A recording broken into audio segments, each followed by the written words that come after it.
মাজহারুল ইসলাম মাঝার একটা কমেন্ট করছেন যে আমার মামা মারা যাওয়ার সময় ইসলামী ব্যাংকে কিছু টাকা রেখে গেছে, যেটার নমিনি আমার আম্মা। এখন আমরা কালকে ব্যাংকে যাই টাকা উঠানোর জন্যে, কিন্তু আমার কাছে এফডিআরের কপি না থাকায় তারা আমাদের টাকাটা দিতে পারে নাই। আমার মামার বউ, ছেলে মেয়ে, ভাই কেউ নাই। এখন আমরা এই টাকাটা কিভাবে উঠাতে পারবো? দয়া করে যদি সঠিক পরামর্শ দিয়ে সাহায্য করেন আমাদের খুব উপকার হয়। দয়া করে উত্তর দিবেন। আচ্ছা, আপনার আম্মাকে নমিনি করছে, ঠিক আছে।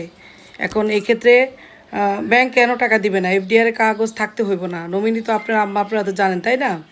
এখন সেই ক্ষেত্রে আর নমিনির ওই এফডিআর কাগজ যদি আপনাদের কাছে না থাকে, আপনারা একটা সর্বপ্রথম থানায় গিয়ে জিডি করবেন। তারপরে যে ওয়ারিশান সনদ লাগবে, একটা মামা মৃত্যু সার্টিফিকেট, এই মৃত্যু সার্টিফিকেট, ওয়ারিশান সনদ, আর একটা জিডি, এবং আপনার আপনার মায়ের যে নমিনি তার ভোটার আইডি, এগুলা নিয়ে জমা দিলে তারা দিতে বাধ্য, আইনেও তো বাধ্য।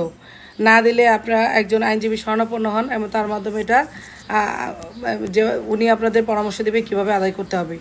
এই সমস্ত কাগজ গেলে ব্যাংক দিতে বাধ্য, না দিলে আপনারা আইনের আশ্রয় নেবেন। ধন্যবাদ।